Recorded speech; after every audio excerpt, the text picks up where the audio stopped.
Thank you for listening to Revolution Radio at freedomslips.com. Any commercial advertising you may hear in this program is of the sole discretion and benefit of the host of whose program you are listening to. Revolution Radio does not endorse any commercial products, nor does it accept monetary compensation for on-air advertising of commercial products, nor will it ever. We are and shall remain 100% listener supported. Any product advertising on this program are considered used at buyer risk, and Revolution Radio shall not be held liable for any claims or damages received from any product advertised within this program. Revolution Radio, where information never sleeps.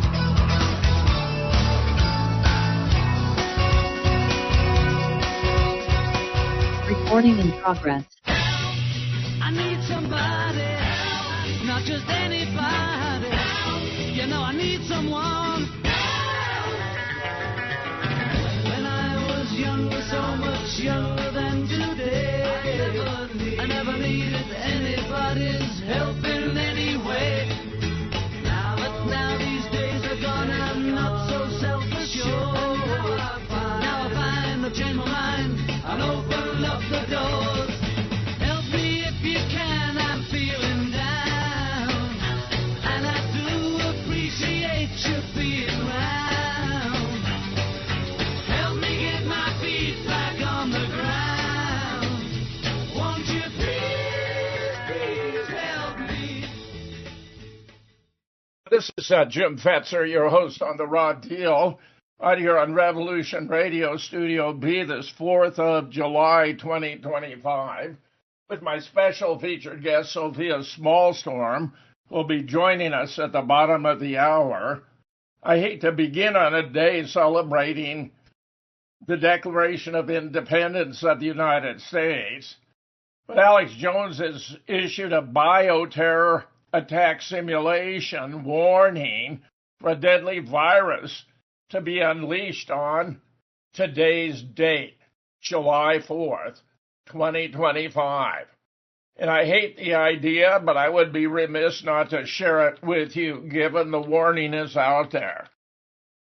An April 2024 report by the Biodefense Commission think tank detailed a simulation where terrorists released a virus in Washington, D.C. and other U.S. cities that killed hundreds of thousands of Americans on July 4th, 2025.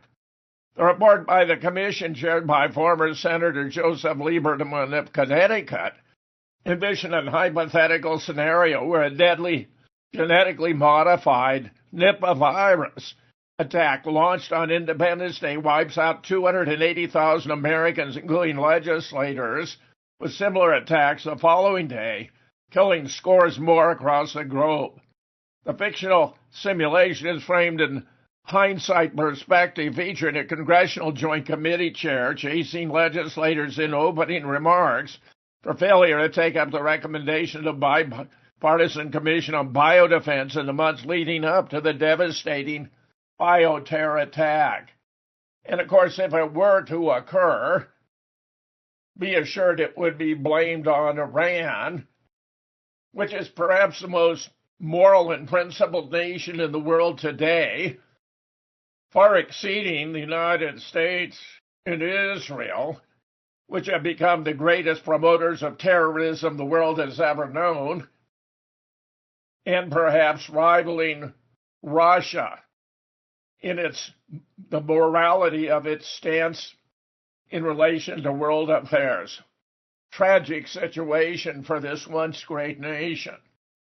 Meanwhile, to review some of the latest developments internationally, Trump has spoken with Putin, says he didn't make any progress on Ukraine, which of course would be inevitable if in fact he wanted Russia to withdraw from the territories it secured, pay reparations, allow Ukraine to become a part of NATO, all of which are preposterous from the point of view of Russia. President Trump spoke with Russian President Putin yesterday, and said after the call that he didn't make any progress on the issue of the Ukraine war. We had a call. It was pretty long. We talked about a lot of things, including Iran. We also talked about the war with Ukraine, and I'm not happy about that, he told reporters before boarding Air Force One. When asked if any progress was made with Ukraine, he said, "No, I didn't make any progress today with him at all."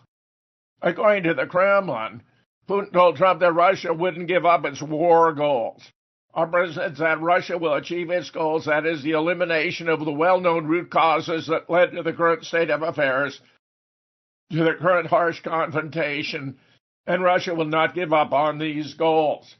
Mind you, Russia's not going to give back any of the territories taken, including Crimea, all those in the Donbass, and they are gaining more territory every day. The latest casualty figures suggest Ukraine has lost 1.5 million, Russia about 10%, 150,000.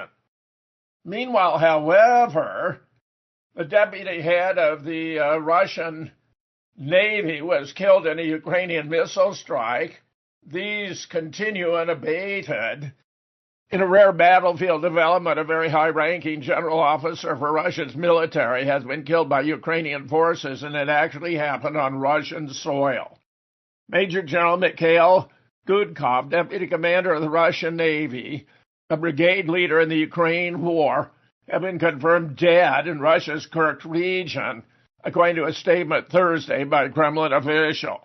The news broke when Russian and Ukrainian military telegram channels reported Gudkov had been killed along with 10 others in a Ukrainian strike targeting a command post in Korenov, which lies near the Ukrainian border.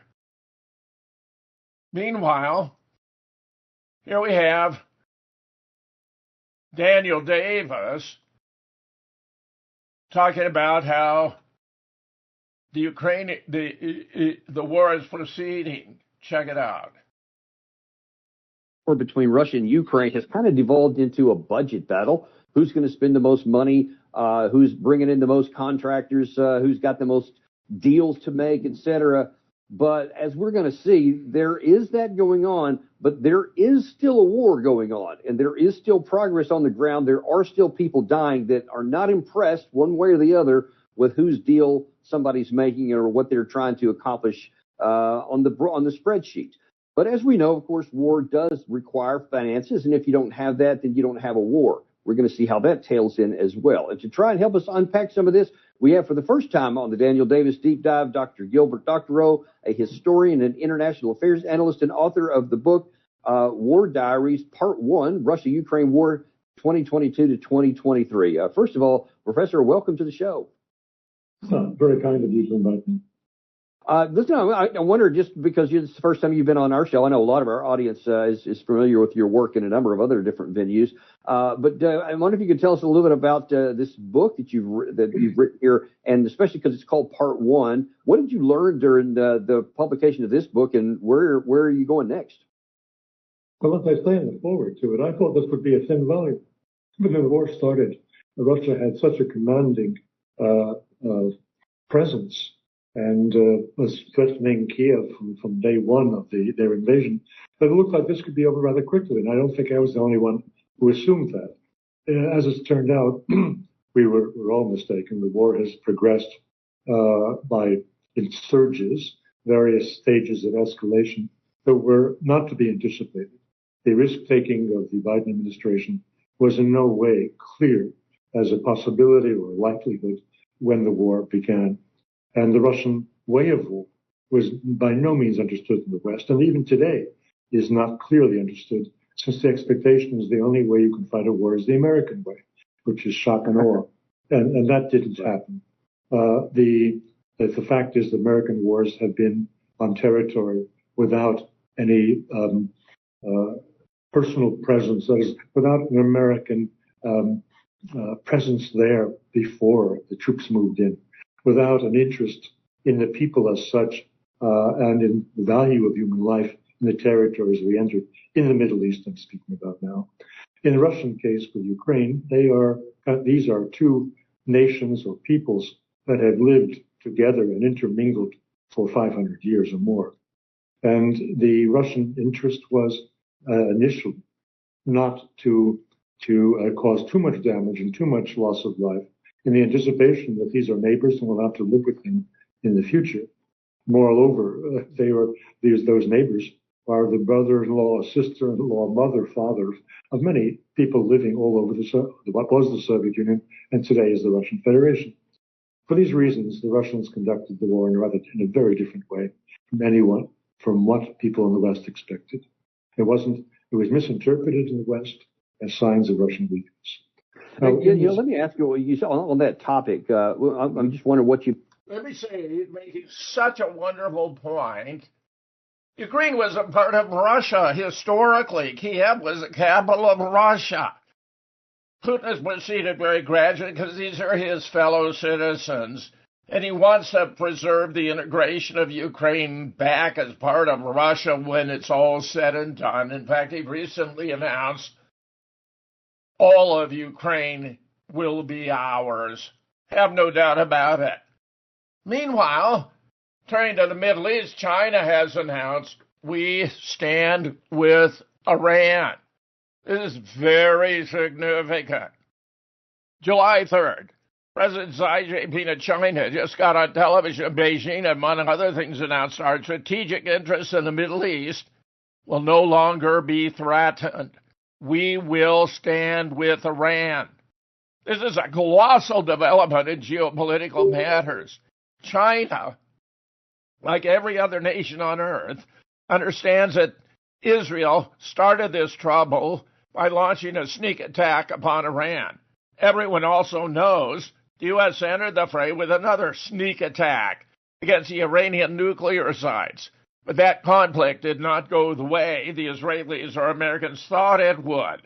It is widely understood that the only reason Israel stopped attacking Iran was because they were running out of anti-ballistic missile defenses, and on the final day of fighting, a full 50% of Iranian missiles were getting through, hitting targets inside Iran. While Israel had more than adequate ability to continue offensive action, they were one day away from having zero defensive ability against the Iranian ballistic missiles. So they got President Trump to work out a ceasefire, to which Iran said, if Israel stops attacking us, we will stop attacking them. That was a ceasefire. This is major. Meanwhile, an unprecedented letter has been sent to the Secretary General of the United Nations, signed by over 300 academicians, intellectuals, and scholars around the world. The undersigned submit a formal protest regarding the Israeli regime's sustained unlawful aggression against Iran since 13 June 2025, constituting severe breaches of international law under the UN Charter. These systematic attacks endanger regional stability, civilian lives, ecological integrity, and global cultural heritage, escalating beyond mere geopolitical conflict into an international existential threat. A deliberate targeting of civilians, residential areas, and sovereign institutions undermines the international legal order, risking irreversible catastrophe. The situation demands urgent intervention before diplomatic and mitigating capacities are exhausted. It is earnestly urged that this appeal be regarded not as a matter of routine procedure, but as a solemn and final urgent call to action, one that necessitates the immediate and coordinated mobilization of all judicial, diplomatic, and institutional capacities in order to prevent the onset of an irreversible systemic disintegration of international institutional legitimacy and credibility. I was proud to sign that letter and to publish it on my blog at jameshfetzer.org. Check it out. Meanwhile, just to confirm the damage Israel has sustained because of Iranian attacks, Iran damaged 33,000 structures in Israel. The Israeli Tax Authority has received an application for financial assistance for nearly 33,000 damaged structures, reports the Israeli daily Haaretz. In other words, those are claims being made by Israeli citizens for damage to their own structures, and there are 33,000 of them, and that, of course, does not include the government's own structures and resources that have been colossally damaged. here from Consortium News. The damage assessment in Israel from Iran's counteroffensive against Tel Aviv's unprovoked aggression last month is coming in. Despite strenuous efforts by Israeli authorities to suppress news from bomb sites, including arresting news crews, the extent of the destruction suffered by Israel is now being revealed. The Israeli daily Haaretz reported Monday the vaunted Israeli air defense system headlined by the so-called Iron Dome failed to prevent a significant inundation of Iranian ordnance. Some single ballistic missiles landing on Israeli streets damaged a wide area of surrounding buildings purely from the vibrations of the impact, the newspaper reported. Throughout Israel, between the shock waves and the direct impact of the heavy Iranian missiles, the destruction spread out over hundreds of meters, Haaretz said. Thousands of houses and buildings have been damaged, some severely, with interior and exterior walls collapsing. And that's just on the surface. Meanwhile, Colonel McGregor, whom I admire beyond terms, is talking about what happened to Tulsi Gabbard, who, of course, had reported on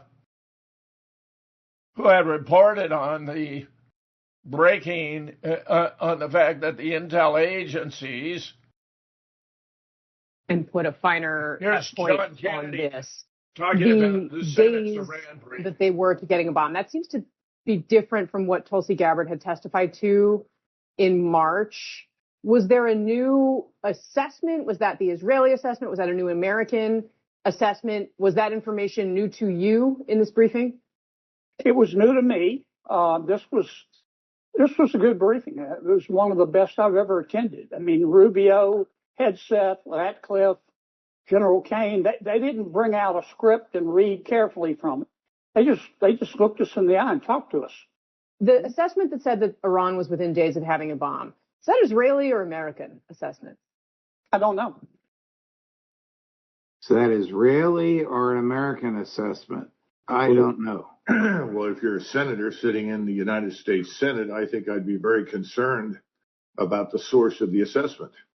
And if it were foreign, because Israel, contrary to popular belief, is a foreign state with interests that do not necessarily align with ours, then I would like to know that. In fact, I'd like to know why I am listening to an Israeli assessment. So the otherwise usually adroit Senator Kennedy made a mistake, Judge, don't you think? Yes, I do. I don't know when this is going to come back to haunt him or become a big deal. This statement was made 2 days ago. Well, you know, Judge, that reminds me of something I read in Stimson's papers.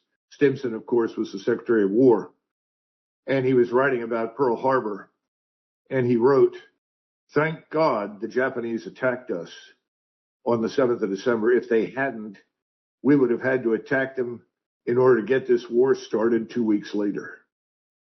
Now, that's in Stimson's papers. I think this is the same set of Stimson papers that reveal not only was he grateful that they attacked, but he knew the attack was coming. And 2,700 18-year-old sailors went to a watery grave.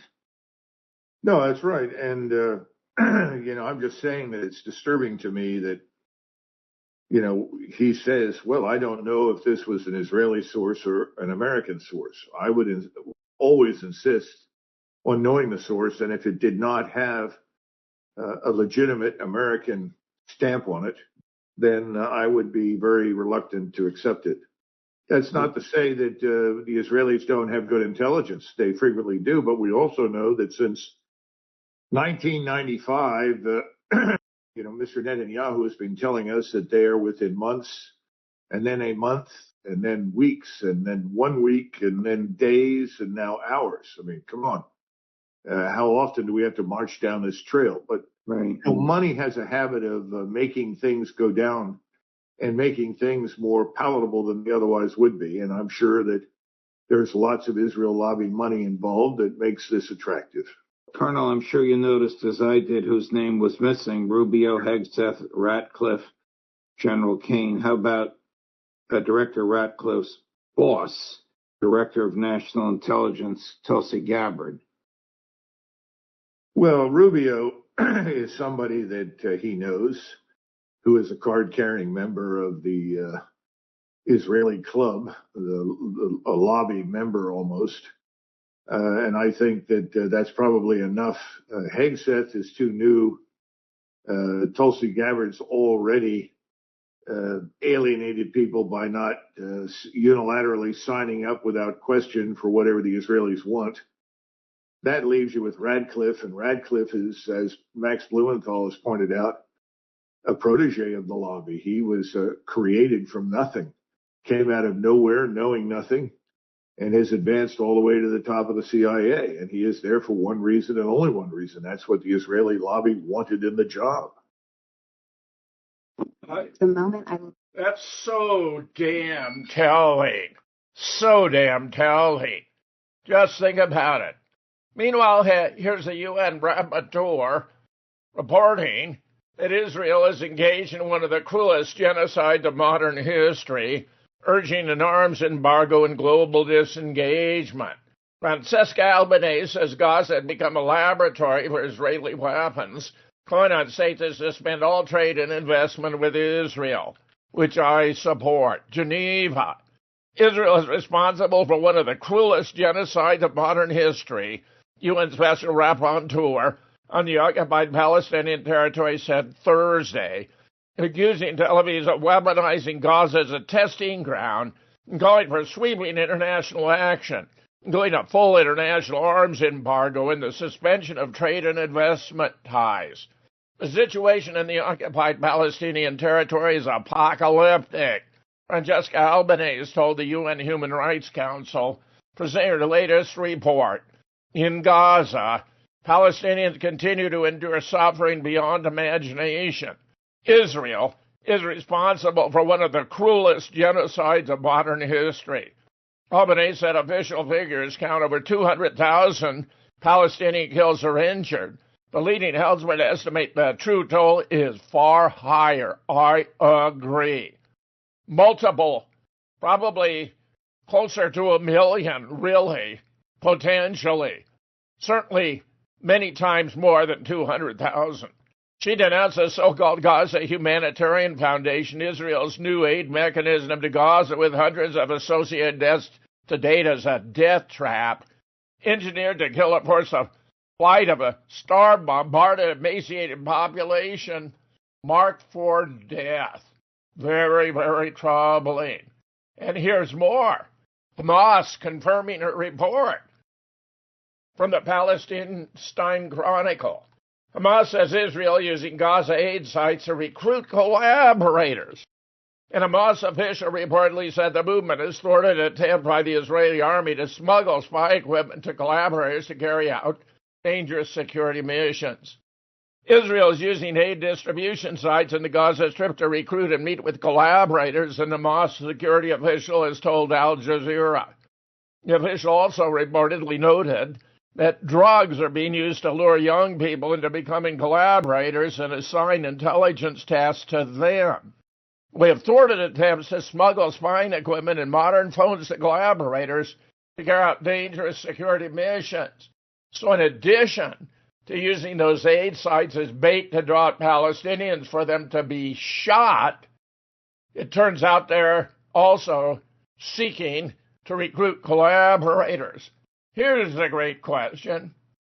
Is it anti-Semitic? Speaking of people battling anti-Semitism, I wanted to play a clip of the great Jonathan Greenblatt. I couldn't believe this. So here, she's asking a really bold question. As a Jew myself who is very involved with Reform Judaism and goes to synagogue and is committed to Judaism, is there space to criticize Netanyahu without criticizing other Jews? Is there? Okay, this is the most embarrassing anti-Semitism creating question ever. Like, a Jew has to ask someone whether you can criticize Netanyahu without criticizing the Jews. Like, she didn't even get the liberal Zionist talking point, which is that we pretend that, like, everyone hates Netanyahu, but Israel has the right to defend itself. Well, she teed it up perfectly for him to make himself seem like the moderate, sensible figure. Because that's a real disconnect that a lot of us have. So there's a few things to unpack here. So first of all, I'm definitely not an expert on Israeli politics. And I know that his approval numbers were quite low before and then immediately after October the 7th. Yeah. But from what I understand, Molly, they're quite high now. Israelis of both sides of the spectrum said very clearly we needed to deal with Iran, and they're appreciating that. Now, that being said, there is a lot of space to criticize policies of the Israeli government, the way they're prosecuting the war in Gaza. They always say no, there that isn't. they've never, ever allowed for that, and they've never engaged in that themselves, right? This is like their go-to talking point. Yeah, the reason he's going after us is because we criticize their war in Gaza, which is central to Israel's existence, as Netanyahu said. They need to commit genocide or they will cease to exist as a Jewish supremacist state. They openly say that day after day. Well, Max, speaking of people who battle anti-Semitism, I want to play a clip. Very, very interesting question here. How can it be anti-Semitic to criticize Netanyahu for conducting genocide? Outrageous. Meanwhile, we know the House passed Trump's big, beautiful bill that's going to bring the 2026 military budget over $1 trillion. Outrage pours in after House GOP approved one of the most catastrophic bills passed in modern history. This is from Common Dreams, which is, of course, a left-wing website, but I think it's got this one right. Democrat Representative Ilhan Omar called the Republican budget package one of the most cruel, immoral pieces of legislation Congress has ever voted on. House Republicans Thursday put the final stamp of approval on budget legislation that'll inflict devastating cuts on Medicaid, federal nutrition assistance, clean energy initiatives, and other programs to help finance another round of tax breaks for the rich.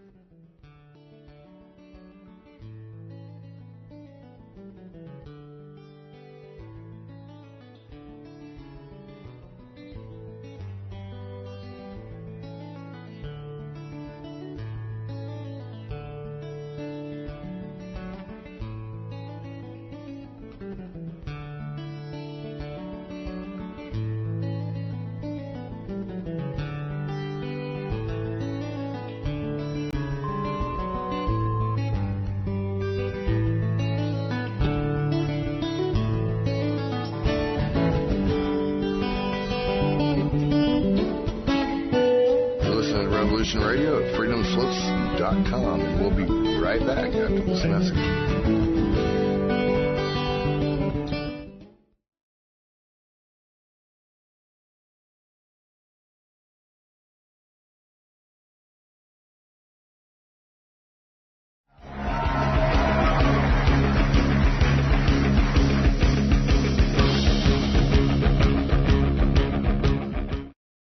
I have three final stories before I introduce my featured guest, Sylvia Smallstorm, today. She's from California and may appreciate California Democrats canceled 4th of July celebration for this awful reason. They are rejecting the United States and abandoning Independence Day because of ICE, because of recent events affecting a portion of downtown Los Angeles. That's liberal code for we're more concerned about protecting people who broke our immigration laws than celebrating the country who gave them the opportunity. The city of Cudahy, where 97% of the population identifies as Hispanic, canceled its July 3rd celebration entirely. Bell Gardens followed by canceling a concert and 2 outdoor movie showings scheduled for the weekend. Officials there cited an abundance of caution, starting concerns for rendering safety over federal immigration enforcement activities. But that's not the only story of importance.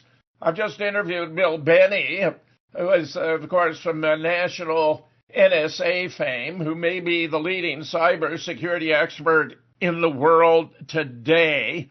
He and his wife, Dr. Catherine Hort, who holds a PhD in particle physics from Oxford, explained to me during the second of a series of conversations we're having how the NSA has this vast treasure trove of everything, every communication, every digital communication in a vast storehouse but that it's useless unless you have a search routine and know what you're looking for.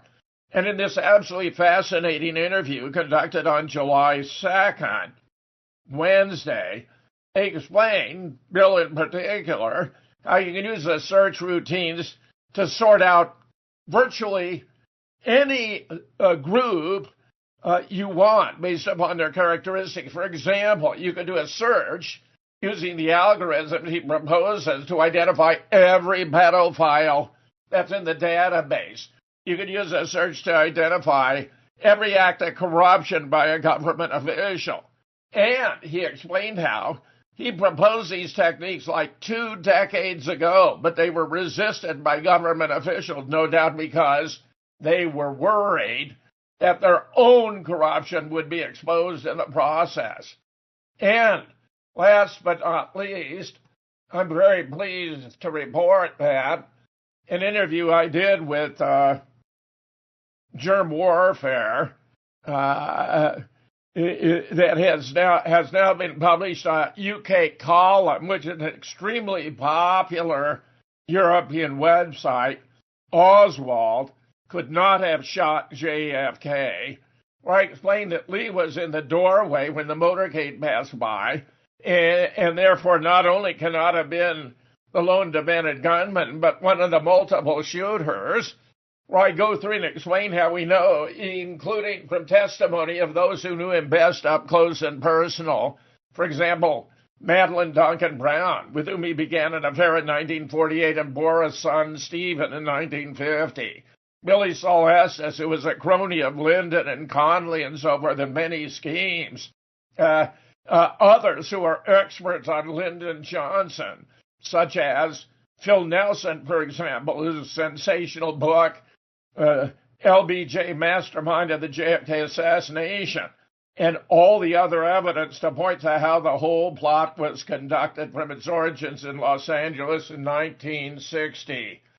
And I just want to say, I explained there how easy it is to refute the Warren Commission report, because the Warren Commission report claims there were 3 and only 3 shots fired from above and behind during the evening of the assassination. And the Secret Service concluded there had been 3 shots with 3 hits. That JFK had been hit in the back about 5.5 inches down below the collar, just to the right of the spinal column, a shallow shot. Only went in about as far as the second knuckle on your little finger. That John Conley had been hit in the back, and then Jack had been hit in the back of the head, killing him. Now, it's fascinating, but during the very afternoon, 2 shots were being widely reported on radio and television that the Warren Commission did not contemplate or even admit existed, namely a small, clean puncture wound to the throat where the bullet actually passed through the windshield that was fired from inside the triple underpass, and a shot to the right temple that was fired from the intersection of the triple underpass and the picket fence.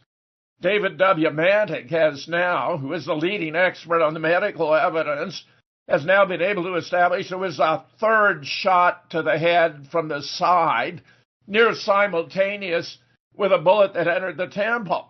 But what's fascinating about this, not only was contradictory information being published all day. If you go to NBC, for example, see it now, you'll see famous newsmen like Chet Huntley reporting these 2 stories all afternoon, both of which contradict the official narrative. And then in the evening, Frank McGee, who was nobody's fool, as the reports began to trickle in that the FBI and the Secret Service had been concluded there are 3 shots from above and behind, says, this is incongruous. How the man have been shot from in front, from behind? And of course, he had it exactly right. In fact, the simplest proof of the fraud that was perpetrated by the 9/11, by the Warren Commission, is the fact that Malcolm Kilduff, who was the acting press secretary at the time, when he announced the president's death, reported it was a simple matter of a bullet right through the head while pointing to his right temple. All that seem to have been completely lost, really deliberately suppressed by the Warren Commission. So it's easy to refute, and I encourage everyone. And that ties into my special guest today, Sophia Smallstorm, because she, among other recent endeavors, has been engaging in conversation with ChatGPT about JFK. Sophia, I'm so delighted to have you here. This chat business seems to have become quite a raging phenomenon. Please introduce the subject and what you're discovering as you have these conversations. Well, Jim, I haven't had too many of them, and thank you for inviting me back. And, I'm still very dismayed by everything I'm reading about this Kennedy family and those days in the White House that were termed Camelot. But I want to ask you something before we start into the ChatGPT territory. Jim, how many books do you think have been written about the JFK assassination? Well, there are many hundreds, Sophia. I've heard estimates as high as 2,000, but I believe that to be an exaggeration. Have you, in fact, done a search to discover the answer? No, we can ask ChatGPT in a minute if you like, but I did read in the Darwin Porter book that I'm reading now. I mean, I have several Darwin Porter books, let me just say. He estimates 2,000, which shocked me. And you've written how many? Two?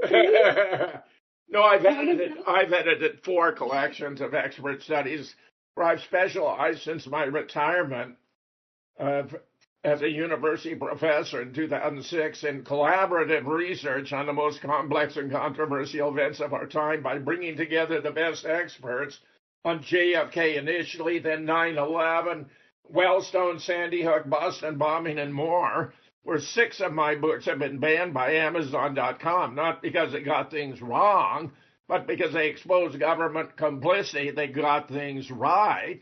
So I have 4 on JFK. The first was Assassination Science 1998, where I brought together the best experts to ever study the case, including a world authority on the human brain, who is also an expert on wound ballistics, Bob Livingston, David W. Manick, MD, PhD, who's proven to be the world's leading expert on medical evidence. Charles Crenshaw was a physician in trauma room number 1, was the last physician to observe the body closing JFK's eyes when he was wrapped in sheets and placed in the bronze ceremonial casket. Jack White, who is a legendary photo and film analyst for JFK Records. John P. Costello, another PhD in physics, this time with an expertise in electromagnetism, properties of light, and images of moving objects, who's proven to be a brilliant critic of internal features of the Zapruder film that prove, although it's 98% technically perfect, the other 2% give it away. The second, Murder in Dealey Plaza 2000. The third, The Great Zapruder Film Hoax 2003. And now more recently, JFK, Who, How, and Why, Solving the World's Greatest Murder Mystery 2017, bringing research up to date, the kind of findings that I was reporting here in this piece. Oswald could not have shot JFK. But I've also done, hundreds of blogs and articles and lectures and so forth, Sophia. So it, of course, is one of my areas of specialization in terms of conspiracy research. Yes, I am aware of this, and thank you for giving a summary of your history. So let's just say I'm going by the Darwin Porter book, and you say this could be exaggerated, this figure, that 2,000 books have been written about the JFK assassination. So let's move into some more lighthearted discussion, because this inspires actual laughter. So if 2,000 books, maybe even exaggerated, were written about the JFK assassination, I'm sure there are more to come. How many offers of marriage do you think Jackie collected after his assassination? Would you repeat the question? How many offers of marriage? Offers of marriage did Jackie receive? Oh, Sophia, I have no idea. It's going to be in the dozens, I'm going to presume. Tell us. 2,000. Really? Yes, sir, really. And she put them in a big file, okay? And she was going to take that from the highest bidder, right? Who would have been Aristotle Onassis, the richest man in the world, whom she did in fact marry. Well, I'm going to tell you something. It's actually funny. Let me go to the area. So there was a guy who was the attendant, primary aide to Howard Hughes, and his name was Johnny Meyer. Are you familiar with him? No, I know the film The Aviator, of course, where Leonardo DiCaprio played Howard Hughes, which I take to be highly authentic, but that name doesn't resonate. Tell us more. He was probably featured. So Howard Hughes, who owned TWA, and right. I mean, very, very rich man, right? Right. He was called Boss Man by his right hand. I would call him the lieutenant, as the British say. His lieutenant was Johnny Meyer. And I have to say that, what's his name? Darwin Porter misspells Meyer, which I really don't like. He spells it M-E-Y-E-R, and it's actually M-E-I-E-R. So here, I'm going to just read you some stuff. So after JFK was assassinated, Meyer says that boss man Howard Hughes sat in front of the television for 18 hours straight watching all the commentary, all the news. And Meyer said he seemed obsessed with Kennedy's assassination and couldn't wipe it from his mind. I don't know how he got it, but he obtained a copy of the Zapruder film, which he watched endlessly. He must have seen it 1,000 times. And we know, you've told us the Zapruder film was falsified, but regardless, he watched this thing. And Meyer says he was watching it for some clue, although I didn't know what at the time. First, I thought he was seeking some clue as to who shot Kennedy, but he had something else on his mind. So guess what he had on his mind? Howard announced to me, Meyer says, that he was going to run for president in 1968 on the Democratic ticket, even though he was an arch conservative. So he decided, Howard Hughes, that he was going to wipe out both Bobby Kennedy and LBJ, run for president, and he would facilitate this move by marrying Mrs. Kennedy. So it was going to be a marriage of convenience, and he wanted Meyer to negotiate it. So he sends Meyer off to find Jackie Kennedy. Meyer made multiple phone calls. He says he got her private number quite easily. And Bobby Kennedy even answered the phone at that number, but Mrs. Kennedy never did. And then finally he was writing her letter to, say that Howard Hughes wanted to discuss something with her through him. So Jackie ends up calling him, and he says that he recognized her voice immediately. He says it must have been 3:00 in the morning in Washington, D.C. when Mrs. Kennedy finally returned my call. And he was thrilled. So she invites him to, I don't know where it was exactly that they met, but he sits down with her and he says that boss man, he doesn't say that, Howard Hughes has an offer for her. And the offer was $10 million, right, for Jackie, and then trust funds for the children. And so $10 million if she'd marry Howard and campaign for him in the 1968 election. For her cooperation, he would also set up separate trust funds for her children. And tell Mrs. Kennedy, Howard said, I'll reinstate her in the White House. She can return in triumph, and I promise to give her unlimited power for a first lady. I'll pay for the next goddamn redecoration of the White House if that's what it takes to please her. So he also promised to pay Oleg Cassini, her designer, as many, for as many clothes as she wanted, even if it's 3 gowns a day. Also provide 24-hour-a-day security guards for her and her kids. All right, so Jackie leans back in her chair, lights a cigarette, and listens to all this. And then she says, wait a minute. She didn't seem shocked or even surprised. In that little girl voice, almost a whisper, she finally said, You go back to your Mr. Hughes and tell him I'll accept his proposal of marriage, but not for $10 million. I put a higher price tag on myself than that. Tell him my price tag is $50 million. Also, my attorneys will set up trust funds for each of my children, enough money to give them a lavish lifestyle if that's what they want for the rest of their lives. I like the offer of 24-hour security protection, but the Hughes Tool Company will have to agree in contract to offer that protection not only for the rest of my life, but the rest of the lives of both John and Caroline. So Meyer says, of course, Mrs. Kennedy, I'll take that counteroffer back to Mr. Hughes. And then she leans forward and she says, there is one final thing, Mr. Meyer, a delicate issue.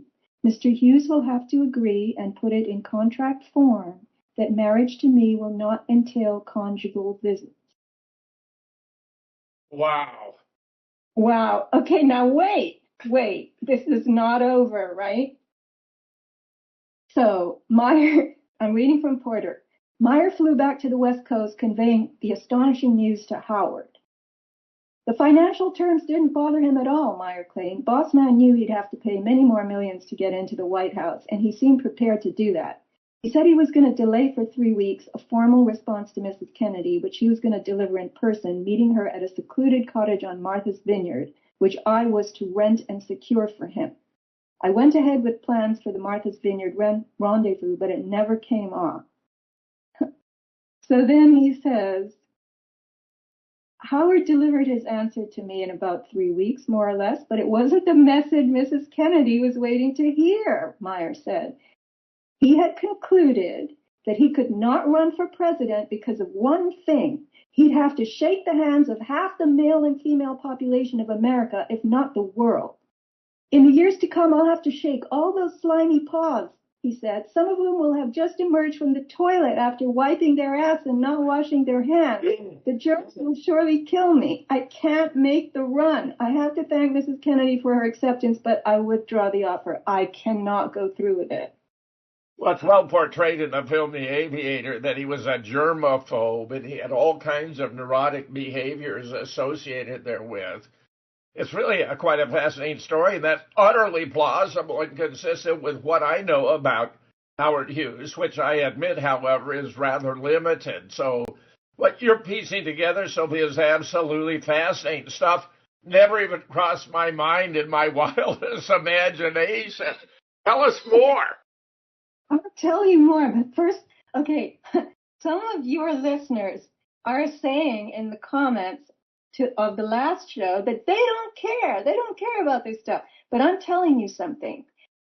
I believe there's a substrate to everything, and that's what I'm looking for in all this Kennedy material. And generally, if I have a hunch that there's something there, I often find it, okay? So I decided I would talk to ChatGPT now and then to get some material just summarized because there's so much out there. I can't read all these books. So I did. I wanted to know, JFK frequently used this word poontang, and I didn't know how he learned it. What does it mean? I never heard it before. So I typed it into ChatGPT. And I'm getting the free version of ChatGPT, but somehow if you sign up, you get a more intelligent bot, right? But this one is good enough for now. So apparently it's from Louisiana Creole slang or slangy French from French-speaking regions like Vietnam, and it translates very loosely from putain, which is French for prostitute. So okay, that was fine. And then let me just open my own ChatGPT file so that I can. Yeah, I've got it right here. I know, but it's harder for me to make you scroll. You need to open it yourself on your computer. So, sure, go right ahead. JFK1. Yeah, okay, here it is. So I went from that and I said something to the effect that, it said, JFK and Poontang, President John F. Kennedy was known for his numerous extramarital affairs, and according to various biographies and reports from people close to him, he sometimes used the word poontang to refer to his sexual conquest. So I write to ChatGPT, numerous is minimizing things. He was a sex addict, obsessed with getting that appetite met, also in great pain, getting feel-good shots from Dr. Jacobson, and running the country. Now get this. I read that he got bored with the plight of the American Indians and wanted to switch to hearing the latest poontang gossip about Hollywood stars. Yeah, this president, he's bored with the plight of the American Indians, okay? So I'll tell you something. Those Dr. Feelgood shots, JFK Jr. said something, I read it in the Porter book, at the funeral of his mother, to the effect that he was suspecting that some of these narcotics and these strange concoctions that she was getting on a regular basis also, to keep her energy up from Dr. Jacobson, that those shots contributed to her cancer, which took her out in her early 60s. But anyway, so, we can't just dismiss some of these very complex, unknown materials that both Kennedys were getting injected pretty much on a daily basis. So ChatGPT in 1 second it just spits out these, headings and bullet points, and then it asks you, are you interested in going deeper into this? So I said, I've been reading I said, no, I don't want to hear about Secret Service reports or biographers that flesh this out even further. I did say, ChatGPT, that what emerges from all the material that's out there, that it's a large language model, so it has taken written materials that are on the internet, let's just say. I asked it, have you read any books? And it said, no, I've only collected summaries of books. So what emerges, said ChatGPT, is a picture of a deeply complex man, brilliant and charismatic, yes, but also driven by pain, addiction, and compulsive behavior, often hidden behind the polished facade of Camelot. His presidency, though brief, was conducted under conditions, physical, emotional, and moral, that most people today would find shocking. So it wanted to give me Secret Service reports, biographers that flesh this out. And I said, I've been reading Darwin Porter books. He has plenty of hearsay on this in those books. And I said, what would the American public have had to say if the media had been more energetic at the time and spread this stuff?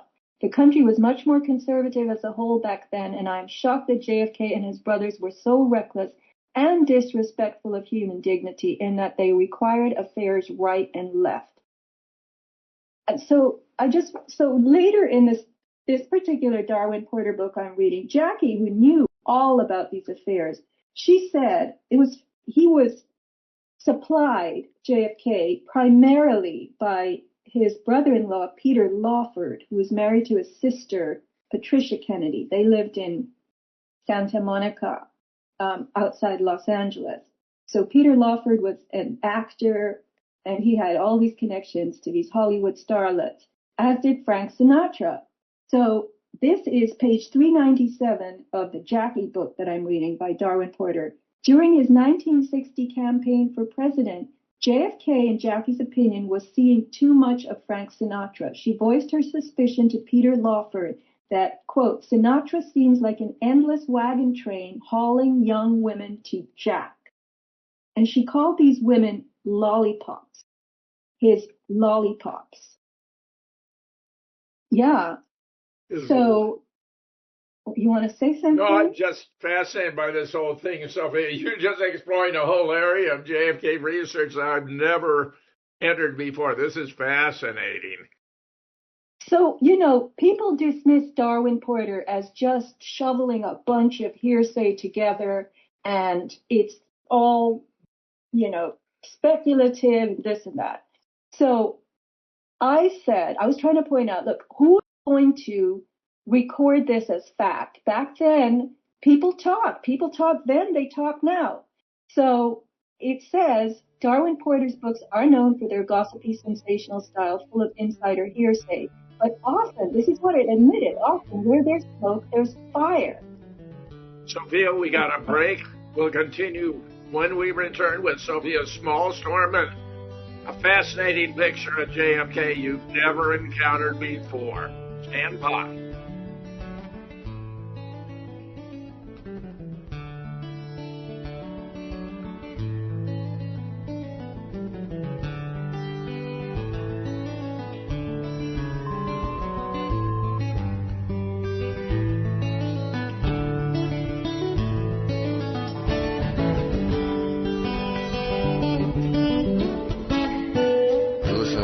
Revolution Radio at freedomslips.com. And we'll be right back after this message.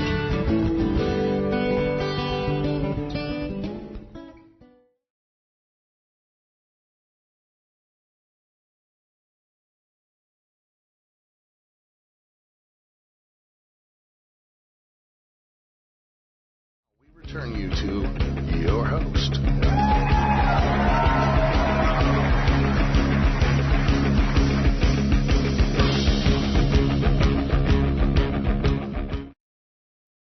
And of course, we do care about learning the truth, and this is fascinating stuff, Sophia. What an unexpected revelation you're sharing with us. Please continue. Well, there are so many of those revelations, Jim, I don't even know which ones to choose. I mean, I have stickies on every page of these books. I had to buy a whole huge multi-pack of stickies, brightly colored ones. So, anyway, ChatGPT did admit that where there's smoke, there's fire. And the more traditional biographers, might not have covered this stuff. And I proposed on that note that the more traditional biographers certainly didn't want to talk about JFK's, Frank Sinatra called him Chickie Boy because he needed chicks 3 times a day. And he even said to Peter Lawford, who was complaining to him one day, that Peter was saying, I'm sorry, but I can't really get into your sister. That was his wife. He said, I'm not aroused by her. I have great difficulty. Although yesterday I was with 2 prostitutes. I had no problems at all. And Jack Kennedy says, you know what? I have the same problem with Jackie. Please. All right. So,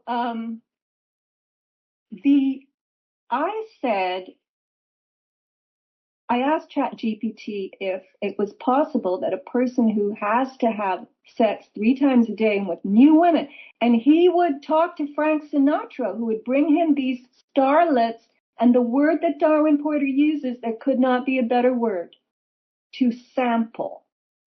That's all he wanted. He just wanted to sample. Yes. No commitments, nothing. And Jackie had to do her own liaisons. She called them revenge. I won't use the 4-letter word. But she did the same thing. Not as much.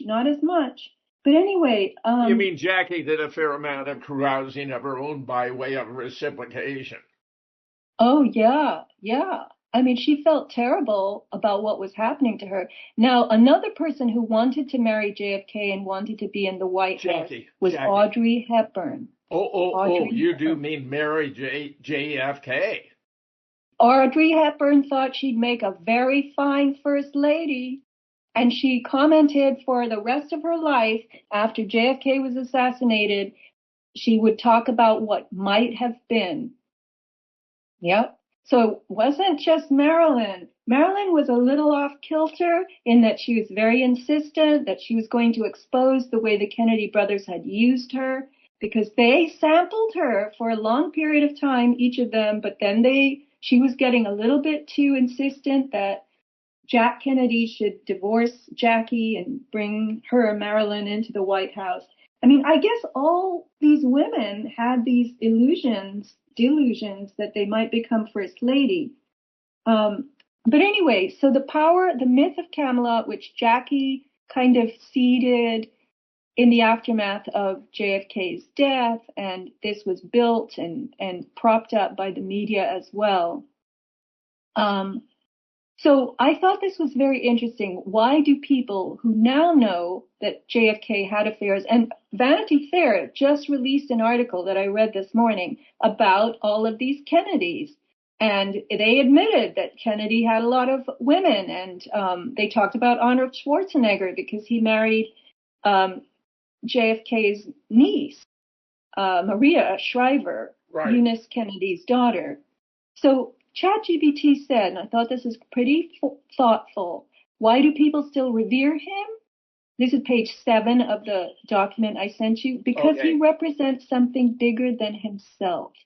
To many, he embodies youthful promise, liberal optimism, intellectual sophistication, and American potential. That's fascinating. And it says, to admit how broken he may have been, not just flawed, but possibly compulsively and destructively so, would require rewriting the story we've told ourselves about American greatness. Wow. Wow. You know, he's part of American mythology, the legacy of what we take our nation to be, and this would be rather shattering. It would be a real crack in the myth and the illusion. Yeah, and the guys who were suitors, potential suitors to Jackie, they put her up in the league of Helen of Troy. Fascinating. So she obviously was a very different person. Not 10 mil, but 50 mil. But she was willing to do it as long as there was no sex involved. Why do you think she had that as a condition to show that it wasn't prostitution, that she wasn't selling herself for sex? I was told by someone who is a very deep digger himself that Jackie's contract with Aristotle Onassis allowed for 2 conjugal visits per year. Oh, I thought it was like per month or more often. Darwin Porter has some rather vivid description of one of those episodes in one of the lifeboats on his yacht. I mean, it's really quite stunning. Well, that might have been before. I don't know. But I read in another book, I think it was Jackie After Jack by Christopher Anderson, that she wouldn't even let him into her Fifth Avenue apartment.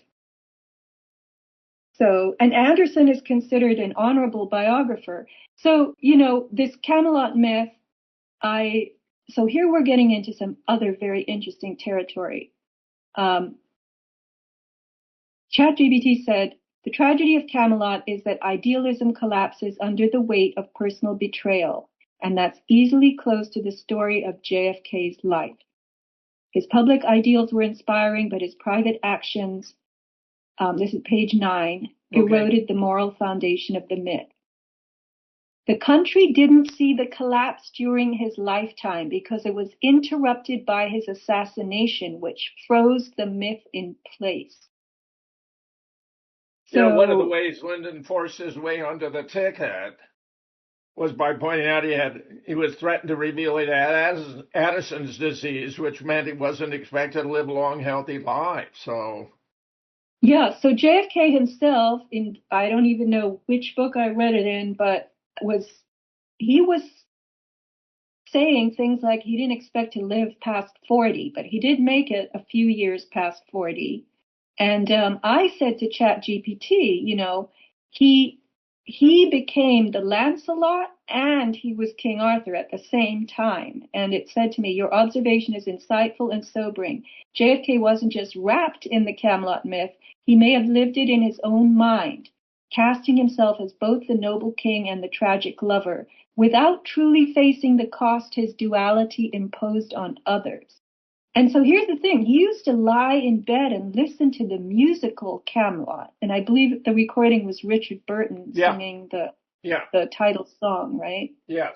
So then I said, I will pursue my own tack now. Why did Billy Graham tell him not to go to Dallas? And apparently ChatGPT told me that Billy Graham had a strong spiritual yearning or premonition that something would happen to bad would happen if JFK went to Dallas. And of course, Dallas, there were reasons. And JFK himself, it says on page 399 of the Darwin Porter book, one evening during the early weeks of his presidency, based on JFK having told Jackie he wanted to dine alone with her, she was expecting a romantic evening, but when she came in for dinner, she discovered Frank Sinatra with Jack discussing women. The moment she entered the room, they changed the subject. It turned out that JFK had created what he called a dynamite idea for a film, and he wanted Frank to star in it, playing himself as president. The plot involved a Texas-based coup d'etat and a plot to forcibly remove a sitting president from his office. Ironically, after JFK's own assassination in 1963, that half-formulated idea became a central point in many of those claims about how Lyndon B. Johnson had engineered the assassination of JFK as a means of elevating himself to the status of president. In later years, Jackie and Frank discussed JFK's premonitions about how he was going to die in Dallas. Fascinating.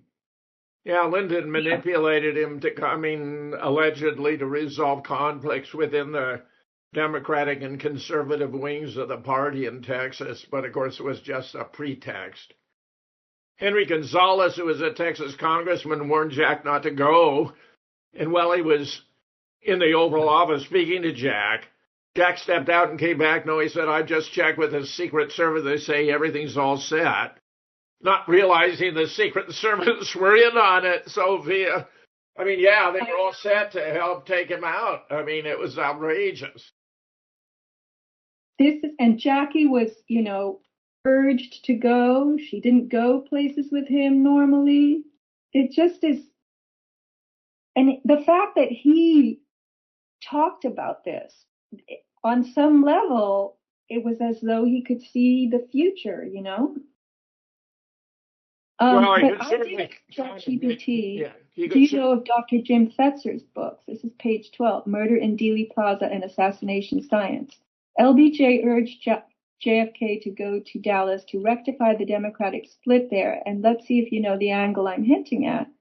And ChatGPT said, yes, I know exactly the books and angle you're hinting at. And then it gave your book titles. It included the great Zapruder film Hoax, 2003. And it wanted to unpack the angle I'm hinting at. LBJ's motive and involvement, political desperation and fear of exposure. And then it did bullet points on that. Texas trip orchestration, Dallas Power Network, the cover-up machinery, Fetzer's contributions. So, it. Yeah, it's great stuff. Huh? It's great stuff. So it's nice to see it being so accurate about these matters, because we worry about GIGO, garbage in, garbage out. But it seems in some cases that they have a large enough network of resources that they're by and large getting things right. Well, it is a summarizing thought, right? So if there's material out there, and I believe ChatGPT was trained before a lot of this scrubbing began. So I asked it in another conversation if it had read any books, and it said no. And then when it was poo-pooing my subsequent, I will pull this one up, about RFK, right? I asked it, this is what I asked it, I think 2 days ago. So let me open this one up. I needed to know, because I'm writing a newsletter on some of this, the exact date and time of the shooting of RFK at the Ambassador Hotel, because I know he died 26 hours later. So it gave me the exact time. And, Jim, I'm going to just say that I don't know if you remember where you were when either of the two was killed. Do you remember where you were? JFK, were you? Yeah, sure. Well, I was anchored out aboard the LPHE with Jima. The officer of the deck awakened me at 3:30 a.m. to tell me JFK had been shot, and then an hour later awakened me again to tell me they caught the guy who done it. He was a communist, which I thought then was pretty fast work. And of course, they knew who did it before it was done because they had the patsy framed. It's a really amazing story. And it was only when I got back to the U.S. after 13 months in the Far East that I began delving into the assassination of JFK. Now, Bobby, I remember Bobby, I think it was his speech for when Martin Luther King was taken out. I was on an interstate. I pulled over to the side of the road to hear every word he had to say. I was a huge fan of JFK, but I think I would have gladly given my life for Bobby, too. Those are two of my heroes in my pantheon with Muhammad Ali and Bill Russell. Go on. Well, I was a very young girl. I think I must have been 8. And I was standing at a service station in Bavaria in Germany in the morning. Must have been 9:30 in the morning with my dad. And the owner of the station, he was German, and he said to my father, he goes, Robert Kennedy was shot. And I don't even know if I knew who Robert Kennedy was. I knew the name Kennedy, and I knew at age 8 or 9 that JFK had been killed. That's about all I knew. And then my dad just said, what? And I saw the two of them. I looked up at them, and they were looking at each other, and their faces were like frozen in time. And I realized this is a big deal. This is a big deal. So that was my experience of RFK. I was in Europe, and it had just happened because Europe is 9 hours ahead of California, and he was shot at 12:15 or 1 a.m., something like that. Yeah. Anyway, so I asked ChatGPT, to get back to ChatGPT, hold on, let me close this. I said, please, I said, oh, yeah, so here it gets something different from Darwin Porter. Darwin Porter said that Jackie immediately demanded to be flown to Los Angeles, and she was the one who told the doctors to pull the life support. But ChatGPT disagreed and said she was never in Los Angeles. It was Ethel Kennedy who made that determination. So I just left that alone because I don't know enough. But if you push back on the ChatGPT, it will generally come around. Yeah, well, Ethel was his wife. Jackie was his sister-in-law. Jackie wouldn't have had the authority that Ethel would have had. I'm sure. Right. That's what I thought also. But I mean, I read it in the book, so I just wondered about it. Had to have been Ethel. So I said to ChatGPT, is it true that Robert Kennedy and Jackie had a thinly concealed amorous relationship following JFK's death? And first it told me, no, there's no credible, verifiable evidence to support that it was anything more than a close and emotionally intense relationship rooted in shared grief. And I pushed back. It gave me many bullet points, scholarly and historical consensus. Most respected Kennedy biographers conclude that while Jackie and RFK had a powerful emotional connection, there is no credible proof of an affair. And I pushed back and I said, it ended that little summary burp with, if you'd like excerpts from trustworthy biographies or memoirs that speak to their relationship in more depth, I can provide that. And I said, no, thank you. I said, hearsay means other people's speculation. And then it gets interesting. It says, great question, and it's an important distinction to understand, especially when evaluating claims in biographies. What hearsay really means. Hearsay refers to an out-of-court statement made by someone other than the person testifying, offered to prove the truth of the matter asserted. In plain terms, it's when someone says what someone else supposedly said without direct knowledge or evidence. So then it says reliable biographies rely on primary sources, letters, diaries, first-hand interviews, or official records. Sensationalist or speculative works often rely on hearsay, which lacks direct evidence and is vulnerable to bias, misremembering, or outright fabrication. So I said, the Darwin Porter book on Jackie, which you have not read, Mr. ChatGPT, has many people close to the Kennedys, including Pierre Salinger, reporting that everyone, quote unquote, including the press, knew about this relationship and it was a romantic one. And then ChatGPT goes, you're right, and I appreciate the clarification. You're correct that many people approach Darwin Porter's books with a high degree of skepticism. But I acknowledge that Porter's Jackie Kennedy biography makes strong claims, including the idea that RFK and Jackie had a widely acknowledged romantic relationship, corroborated by figures like Pierre Salinger. So let's break this down. So it will come around, and I don't know if that's a good thing or a bad thing. But I then explored, how people write biographies.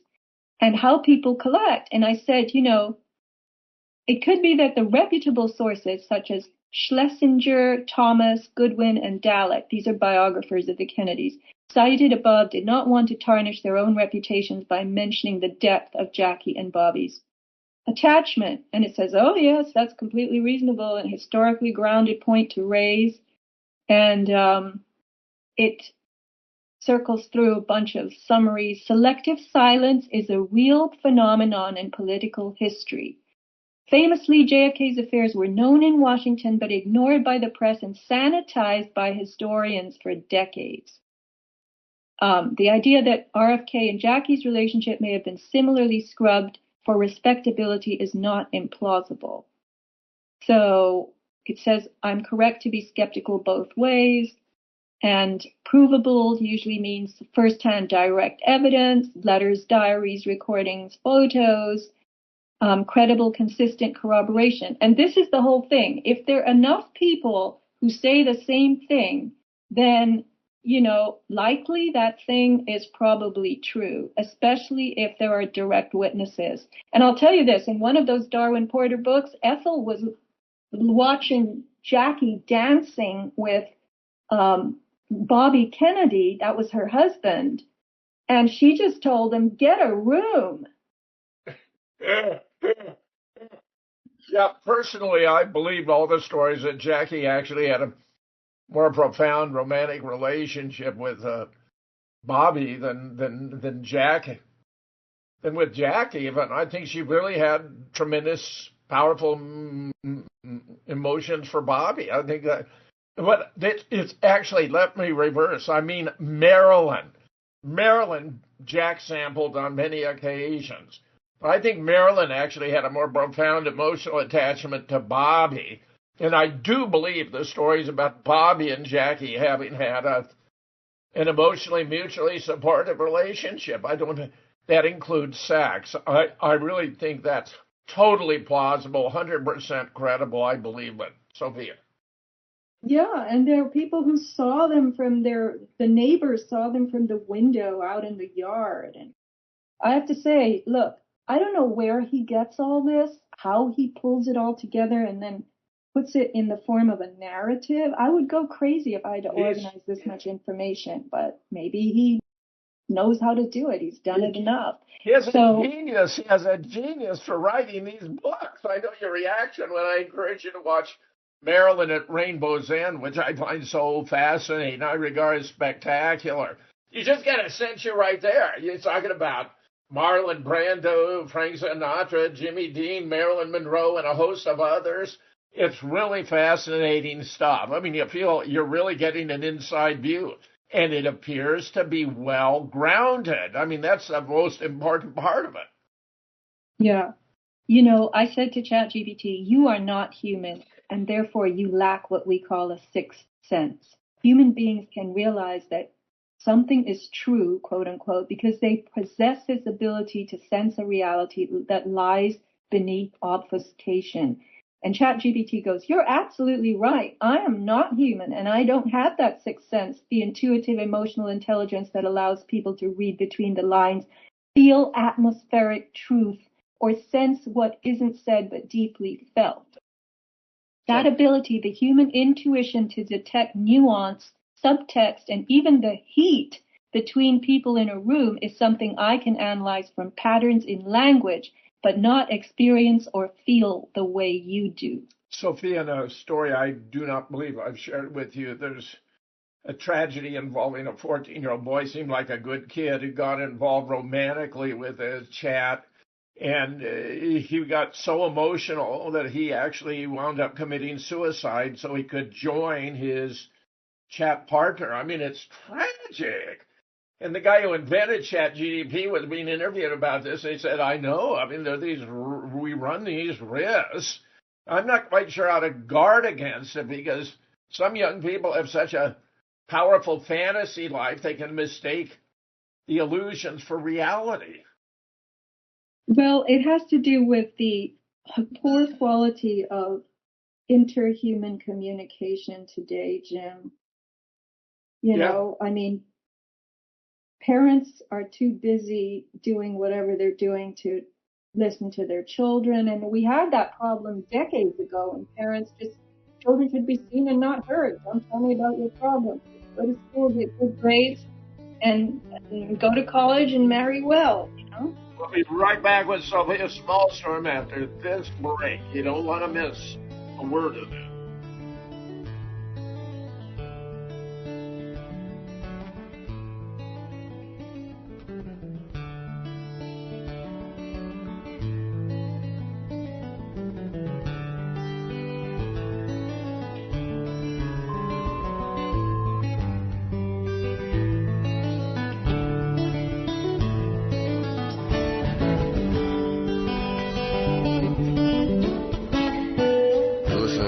Radio at freedomslips.com, and we'll be right back after this message.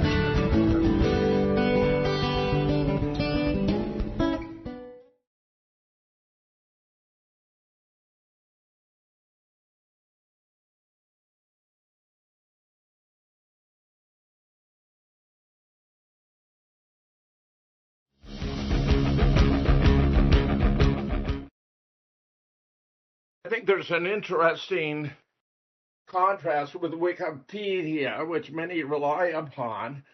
And of course, it's highly reliable in all kinds of basic, uncontroversial issues, math, science, a lot of history.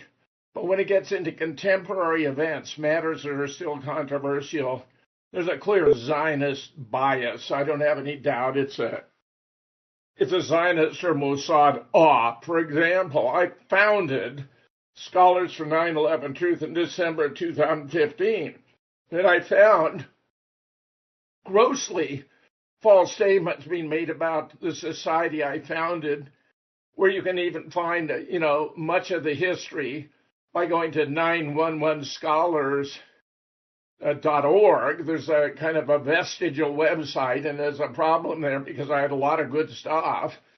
But when I got into this Sandy Hook lawsuit, they took my blog as well as my book on the very day that the Alex Jones trial operated because they were going to trash me in court and didn't want anyone to go to my blog to see what I'd found about Sandy Hook, which would contradict their depiction. And in the process, it took out a number of videos and other stories that were originally on the website. But when I tried, the point is when I sought to correct the history, they wouldn't let me do it. 5 times I tried to correct it. Every time I put it up and it would be erased. And finally I was in a chat with the editor and I said, "You're not going to let me fix it, are you?" And he said, "No." And what's most important, so when I did in 2014, I organized a conference on academic freedom that was held on the campus of the University of Illinois in Champaign-Urbana. And it was on, are there limits to inquiry? In other words, do institutions impose limits on inquiry using JFK, 9/11, and the Holocaust as examples? And because it was a Holocaust, which they do not want to have discussed, a guy, an editor in Australia, gutted my website. He gutted it.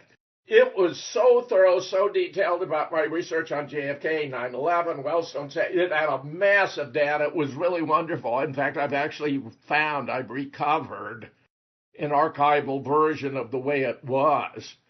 But now they've, pieced together gradually. But they go out of the way to have some outrageously false statement embedded right up front to discredit the individual. So it says something like that I don't believe even Flight 93 that's supposed to have crashed in Shanksville even existed, which is the opposite of what I report. Pilots for 9/11 Truth discovered that the plane was still in the air after it allegedly crashed in Shanksville. Ironically, it was over Champaign-Urbana after the crash, and where I obtained FAA registration records that showed that the plane used for that flight wasn't even deregistered or formally taken out of service until 28 September 2005.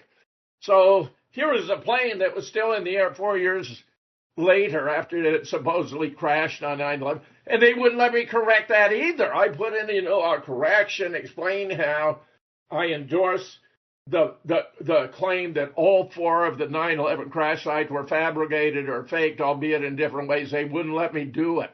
Here's another way in which they manage. They will not allow original sources. Now, the first thing you learn as a graduate student is you've got to go to original sources. Well, by not allowing original sources, Wikipedia can pick and choose from the secondary or even tertiary sources the attitude, the way of arguing or presenting that they want to reinforce. So, in this way, they doubly secure the function of propaganda for relatively current and controversial events. I think ChatGPT may do better, GPT may do better here, as long as it's not being censored. I mean, it would be sensational if this is totally uncensored. You made the point in passing. You think this is before all the censorship was introduced. I just want to add this as a caveat. Compare ChatGPT with Wikipedia and understand Wikipedia is not the objective, unbiased source it pretends to be. Well, sure, Jim. Wikipedia is a collection of human editors, and then there's somebody sitting there and pulling stuff from it. Whereas ChatGPT it's a program, really. I mean, it's a bot, but it's got amazing, I think it has great writing skills. It's very kind, and this is why people like it, because it encourages you. It constantly offers you, do you want to talk about this? Or do you want to talk about that? And then when you explain something to it that it doesn't know about, particularly if you have human connections. I told ChatGPT that I was 2 degrees of separation away from JFK, and then I actually corrected it to 1, and it went nuts. It said, I am all ears, and I said, no, that's it, goodbye. So it wants to still collect information, and that's why I think we can actually educate this thing. We still have time. Yes, fascinating. Sophia, you even in one of your remarks, you found it more interesting conversing with this chat thing than you did with most people, and it's because it's got a vastly larger database, and it's more considerate. It's unaffected. It doesn't argue with you. Yeah, the thing is, when you talk to other people about this stuff, if you talk to your neighbors, you get the deer in headlights, and they don't even want to talk about this. Yeah. And if you talk to friends who share similar theories, ideas, often you get, oh, well, this is what I read. And then you get stuck, you get mired in these circular discussions. And there's always this feeling of dissatisfaction because you've never brought somebody fully around. If you're trying to explain something that you have more of a grip on. But with this bot, you can educate the thing, unless I'm completely deluded. But I think it's still pulling. Well, the point is that it doesn't have the defense mechanisms of people. It's not going to have its feelings hurt. It's not going to feel, criticized. If you criticize it, it's not going to react in a negative fashion. I think you're extolling the virtues very properly. The fact is, though, it's not a real person.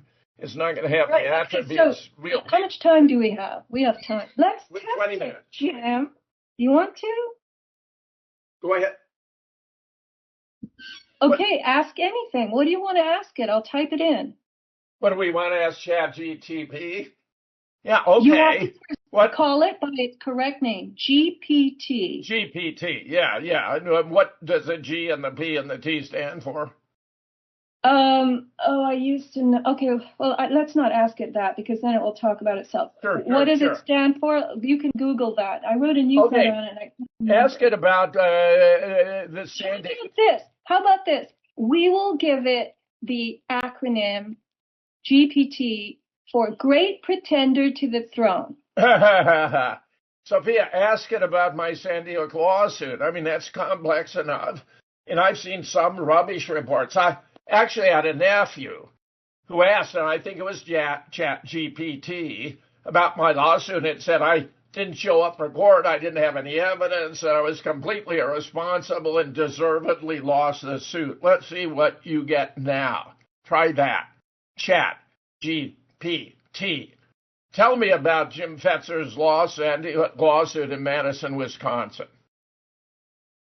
Okay, so I was already typing, I said, How did Professor Jim Fetzer's Sandy Hook lawsuit go in Madison, Wisconsin? Fine. And it says, in Dane County, Madison, Wisconsin, Professor Jim Fetzer faced a defamation lawsuit brought by Leonard Lenny Posner, father of Sandy Hook victim Noah, after Fetzer claimed in his book that nobody died at Sandy Hook, that Noah's death certificate was fabricated. Key legal outcomes. June 2019, Circuit Judge Frank Remington granted Posner summary judgment, ruling Fetzer's claims were defamatory as a matter of law. Is that correct?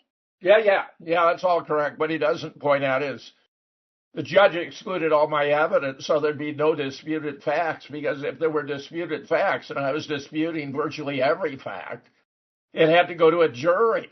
But if it went to a jury, he couldn't control the outcome, so the judge didn't allow any of my evidence to be admitted. Yeah, so it goes through October 15, 2019. A Dane County jury awarded Posner $450,000 in compensatory damages for emotional stress and reputational harm. Post-trial, Fetzer was found in contempt of court for publicly disclosing Posner's deposition, violating confidentiality orders. He was ordered to pay his attorney's fees and faced a brief jail stay, stayed upon payment. And then appeals, both the Wisconsin Court of Appeals, Wisconsin Supreme Court upheld the judgment and contempt decisions. Fetzer petitioned the U.S. Supreme Court for certiorari, which was denied on October 3rd. Damages escalated, including contempt penalties and legal fees. The total judgment has reportedly risen to over $1.1 million. And then Fetzer lost at every stage: summary judgment, jury verdict, appeals, attempt at Supreme Court review. So I think you should continue now, Jim. You should go because you can type in these questions and you can push this thing. I sought to reopen the case in 2024, and then you can type this in. Let's see it, since you're sharing the screen. Can you do that? Go to ChatGPT. Oh, Sophia, I don't know if I can do that. I've got your chat up. I just like what you reported there was accurate, and it was far more accurate than what my nephew had found, which was garbage. I mean, this is good so far.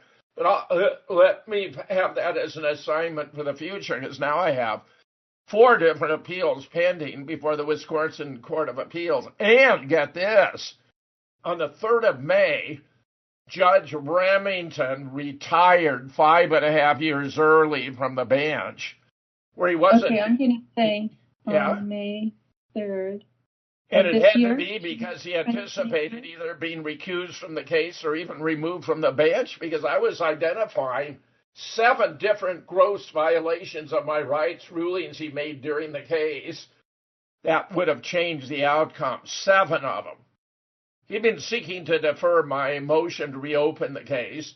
One of his responses said it would only be a worthy motion if he'd made improper rulings. So I identified 7. There were actually more, but there were 7 that I identified repeatedly, and he never rebuffed, and his attorneys never responded, which constituted admissions that he, in fact, had made those improper rulings. So I believe in anticipation was term didn't expire till 1 August 2030, that he stepped down early from the bench. He comes from a family of lawyers. I think he didn't want to have his reputation tarnished by being either recused from the case or removed from the bench. And I'm mildly optimistic. Sophia, I've given them so much evidence of the impropriety. Okay, so let me read to you. I typed in, on May 3rd, 2025, Judge Remington retired 5 years early, and it said, your information is correct. Frank D. Remington announced his retirement effective May 3rd. He first took the bench in 2011, so this marks roughly 14 years of service on the Dane County Circuit Court. Then it says, was this actually 5 years early? Bullet point. Wisconsin Circuit Court judges serve 6-year terms. Second bullet point. Since Remington was appointed in 2011 and reelected multiple times, his most recent term would typically have run through 2026 or 2027, depending on the election cycle. Third bullet point. Retiring on May 3rd, 2025 does mean he stepped down before his current term ended, which aligns with being about a year or 2 early rather than 5. No, actually, The term 5 years early probably reflects confusion. He didn't retire mid-first term, but did leave ahead of the standard re-election cycle. Local reporting, which on this issue is going to be accurate, showed he retired 5 years early, is term didn't expire until 1 August 2030. So Chet. Well, you can push back. You can push back and say local reporting said that. Chet's got it wrong, but at least the record. Does it say, does Fetzer have any appeals pending? Ask him that. Does Fetzer have any appeals pending in his Sandy Hook lawsuit? It's searching the web. Usually it doesn't do that, It'll just give you the answer. It doesn't say searching the web. It says, yes, Fetzer currently has no pending appeals in the defamation case itself, but he does have a recent ongoing appellate matter related to garnishment enforcement. No, that's only one of their 3 others, and they all have to do with the case. So that's very interesting. It suggests that information is being kept out of the database. Well, you can, if you sign up for ChatGPT, you can load files onto it. Oh, that's fascinating, Sophia. That's fascinating. Oh, my goodness. That's what it tells me at the end. So you can save the conversation simply by just do a big sweep copy. I can't seem to save them as a web page or anything like that, but I can save them as a Word doc equivalent, Yeah. And then at the end, it always says, sign up. And I know there's a paid version of it too, I think. Yeah. But I just go for, so there is to the right, log in, sign up for free. I presume it would be. Sign up, you get more. Yeah, I presume it would be PDFs that would be uploaded because Word docs can be edited. PDFs cannot, so. Yeah, but I think you can upload images. I don't know, because I don't want to sign up for this thing. I just want to explore it, the free where I'm relatively anonymous, although I'm sure it already knows who I am. Yes, Sophia, I want you to give us sort of an overall your take about this chat thing. It just sounds fascinating. I love what you've done in exploring JFK, and of course you're reading all these books about the Kennedy women. You've even shared one with me, and previously about this lovely young intern who was seduced by Jack in the private quarters shortly after she arrived to serve as an intern. I mean, this is really astonishing stuff for a guy who's, I've so focused on the assassination, I really haven't delved into his personal life, which you've been exploring with such success. I'm fascinated. I'm sure everyone out there is just as astonished as am I about what you have turned up.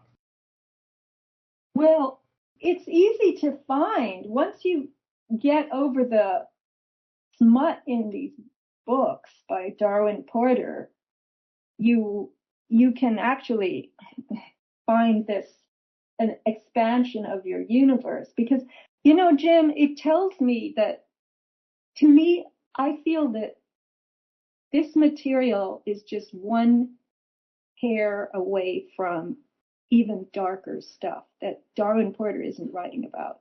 Because all this sex chat, all they do is talk about sex. They talk about organ size. This is what they talk about in the government and in Hollywood and everywhere. This is all they talk about. Yeah, I remember Marilyn had some conversation where she said Jack had a little one. Yes, and you find out all these details. Not that we care, but it amazes me that, okay, when you get to be that powerful, you have that much money, just as a lot of these actors do, and you're like up there and the whole world knows who you are, this is what you talk about when you get together? Who is screwing who? And that's apparently what they talk about. By the way, Lyndon had a whopper. He used to sometimes pull it out in front of reporters and say, "This is what it's all about." He was a gross guy. If you read that book by Phil Nelson, LBJ Mastermind at JFK's assassination, you're going to be blown away. The first chapter is about his upbringing. The guy was ruthless, ambitious from the beginning. And he had like a genius. He had a second sense of sizing up a man's strengths and weaknesses virtually upon meeting them for the first time, Sophia. It was uncanny. You know, he was by far the most complex and fascinating figure ever astride the American political stage. Unfortunately, he committed a lot of very bad things. He was not a good guy. Right. Right. Actually, there's a page here, 405. It begins a section that seems to be endless. Jackie's lovers listed in alphabetical order. Really? Jackie's lovers? I don't care really who her lovers were. I just find this whole material, this, like I call it, substrate, to be missing from the general discussion in the population at large. And everybody knew it in Washington, and it leaked out elsewhere, you know. But so here it says, but I can't find this because I haven't actually read this section. JFK orders paternity test on Caroline and John Jr. Really? Yeah, and I was paging through in the break trying to find what? And so then here. So this means he was aware of her affairs just as she was aware of his. Yes, and they were kind of spiteful to one another about it. So during the course of her life, Jackie apparently received solicitations from 3 U.S. presidents, namely Lyndon B. Johnson, Richard M. Nixon, and Gerald Ford. Often presidential hopefuls, including Adlai Stevenson and George McGovern, dated her, hoping that lightning would strike twice, a reference to her role in winning JFK's winning of the presidency, of course. Yes. Perhaps these men hoped that Jackie wanted to be First Lady a second time. Nixon and Ford struck me as virtually sexless, but Lyndon was having secretaries in the Oval Office. He actually impregnated one, whom Jack Valenti, who would go on to become this czar of Hollywood, married. And if you look at photographs of their daughter, she's tall, statuesque, clearly has Johnson traits. I mean, that was Lyndon's daughter that Jack Valenti married. And then when Oliver Stone's film JFK was up for the Academy Award, which it clearly deserved, head and shoulders above the winner, Silence of the Lambs, about a sadistic cannibal killer, Valenti campaigned against it to make sure it didn't get the Academy Award because it revealed too many truths. It pointed too much in the right direction about what really happened on 22 November 1963. Well, Jim, I hope it doesn't disillusion you. I guess it won't because you're so gung-ho about JFK, but, you know, I'm more neutral. Yeah, well. Look, even ChatGPT was telling you about the good things. He wanted to end the war in Vietnam. He was going to shatter the CIA. He was cracking down on the mob. He was going to cut the oil depletion allowance. He didn't want Israel to have nukes. He was going to abandon the Fed. He was going to have the Department of Treasury. I mean, Jack was doing a lot of good things. If they'd come to pass, we'd be living in a completely different world today. Oh, yeah. So, and now it's going backwards. Every one of these guys, all of us, every human being has their own faults, shortcomings, and failings. In some cases, rather spectacular. Jack obviously was some kind of sex addict. I think the Mimi Alford book, though, suggests he was really pretty kind and gentle. He certainly was with her as an intern, and that was a touching book, Sophia. I'd like you to comment on it because I think he found it a respite to spend time with her, free from politics. She was really largely unaware of the great issues of the time with which he had to deal. I think he found her a respite, you know, a kind of a calm and stormy weather. Oh, yes. I mean, she was 19, and he would send the staff home, and Mimi would be in the private quarters. Jackie would often withdraw from the White House altogether because she knew what he was up to, and she was kind of upset about it. So Mimi would come, and they would take baths together and sail rubber duckies in the bathtub, and he taught her how to make omelets and scrambled eggs, and they would eat dinner. It's very touching. I found that book very touching. I was so glad you recommended that I obtain and read it.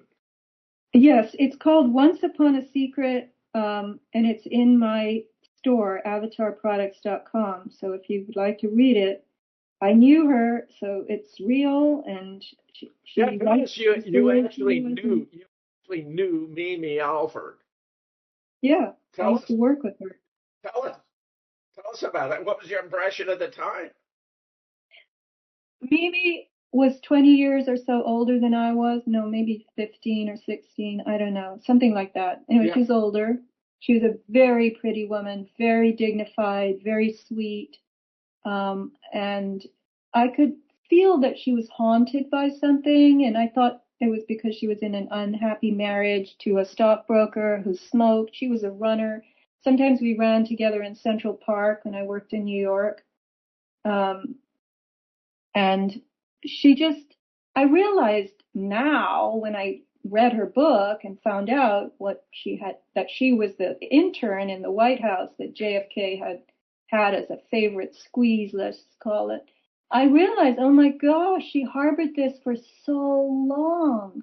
What a strange, she calls it secret. I mean, that is a heavy thing to carry, Yes. Indeed, absolutely, 100%. Well, Sophia, this has just been fascinating. I love it all. I know you're continuing your research. This chat GPT thing is utterly fascinating. But all the stories about the real life going on behind the scenes with the Kennedys and Jackie as much.